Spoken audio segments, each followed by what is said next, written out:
अपने कमरे से बाहर निकलता, वो रोज देखता कि सुकरात कहीं कहीं बार आईने देखते थे, कहीं कहीं दिन में कहीं कहीं बार वो आईना देखते थे। रायगिरी अपने आप को रोक नहीं पाया। एक दिन जाकर के संत सुकरात से पूछ ही लिया कि क्षमा करें, आप इतनी सुंदर भी नहीं है। वे बोले, मैं जानता हूँ कि मैं सुंदर नहीं हूँ। उसने कहा, फिर आप दिन में कहीं कहीं बार आईना क्यों देखा करते हैं? संत सुकरात ने, जिन्हें बहुत ही, अगर हम होते ना दुनिया के लोग तो हम गुस्सा करते, अरे मुझे तुम ऐसा बोलते हो, करते ना, कोई भी हमें कुछ आकर बोल दे तो हम उस पर विचार नहीं करते, विमर्श नहीं करते हैं, लेकिन हम भड़क जाते हैं। और संत महापुरुषों की यही विचार होते हैं। कोई दूसरा कहता है, पहले उस पर शोध करते हैं, उसके बाद वो अपने विवेकपूर्ण बात को रखते हैं। यही तो फर्क होता है संत और संसारी में। संसारी ज्यादा जल्दी से आवेश में आ जाता है, और संत बड़े शांत होकर के पूरी बात को सुनते हैं, फिर बात को रखते हैं। तो संत सुकरात अपने दिन में कहीं कहते हैं कि मैं आईना इसलिए देखता हूँ ताकि मुझे बोध होता रहे।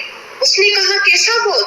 सुकरात कहने लगे, मैं जानता हूँ कि मेरा जो चेहरा है वो कुरूप है, भारी रूप से सुंदर नहीं हूँ, परंतु अपने ऊंचे विचारों से, ऊंचे कर्म के द्वारा अपने भीतर की सुंदरता को मैं अर्जित करना चाहता हूँ। यदि भीतर की सुंदरता होगी तो बाहर की कुरूपता भी होगी, तो वो भी मुझे दुखी नहीं करेगी। ऐसे महान चिंतक स्वप्नों में गिर जाता है और कहता है कि आप धन्य है। जैसे ही वो जाने लगा, सुकरात मुस्कुराते हुए उस व्यक्ति से आवाज देते हैं कि सुनो। तभी वो बोलता है कि तुम भी रोज आईना देखा करो। वह रायगिरी अपने ओर देखता और सुकरात की ओर देखता। सुकरात कहते, पूछोगे नहीं कि क्या कह रहा हूँ?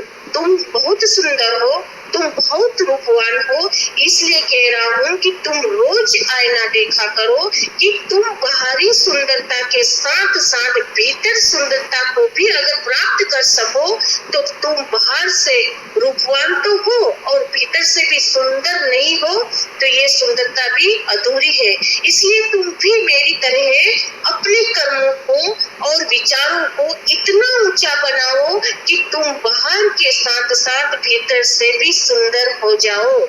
यदि भीतर की सुंदरता नहीं है तो यह सुंदरता अधूरी है। हमें भी स्वाध्याय करना चाहिए। और किस स्वाध्याय करना है?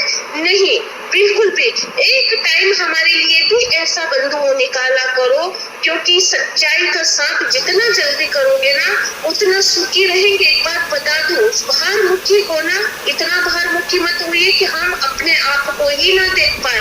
और व्यक्ति जो अपने आप को ही नहीं देख पाएगा, अपने आप से ही नहीं मिल पाएगा, अपने आप को ही नहीं जान पाएगा, अपना ही बोध नहीं कर पाएगा, तो वो किसी को भी नहीं जान सकता है। बंधु, इतना ध्यान रखना। फिर ईर्ष्या, वैर, जलन, ये दूसरों के प्रति ये जलन जो होती है, ईर्ष्या करते हैं, हम आगे नहीं बढ़ना है, ऐसी चीजें क्यों आती है? हम ज्ञानी हैं, हम तो कहते हैं अपने आप को कि हम तो ज्ञानी हैं। अच्छा, आप ज्ञानी हैं, हम अच्छा बोल लेते हैं, हम तो ज्ञानी, बड़ी बड़ी बातें करते, तो फिर ये ईर्ष्या, जलन, दूसरों को आगे नहीं बढ़ने देने का ये कहाँ से आता है? जरा विचार करें, अपने मन से पूछिए। ज्ञानी कभी भी दूसरों को जलन कभी नहीं रखेगा। ज्ञानी हमेशा दूसरों की खुशी में खुश रहेगा। ज्ञानी हमेशा दूसरों की प्रगति चाहेगा। ज्ञानी हमेशा दूसरों को बढ़ाने की कोशिश करेगा। ज्ञानी हमेशा मतभेद नहीं करेगा। ज्ञानी हमेशा पद पंथ से कोई लेना देना नहीं है उसका, क्योंकि सारा संसार ही मेरा परिवार है।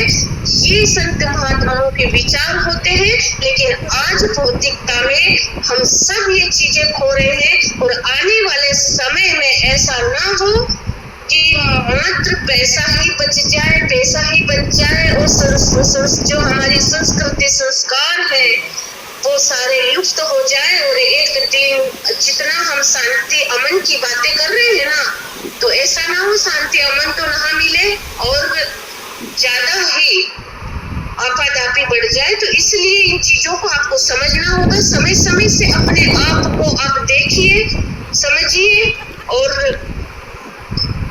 एक दिन में कई बार 5-10 मिनट समय मिले, अपने आप को जरूर देखिए, अपने अंदर क्या विचार चल रहे हैं, क्या विचार नहीं चल रहे। जब तक व्यक्ति अपने अंदर भी नहीं देखेगा तब तक वो बाहरमुखी होगा, और बाहरमुखी तो आप जानते ही हैं, ऊपर तैरने वाली बात हो जाती। अंदर जो गहराई में जाएगा, 3 खोजा 3 पाइया गहरे पानी पेट में बापूरा बूरंदारा रहा किनारे पेट।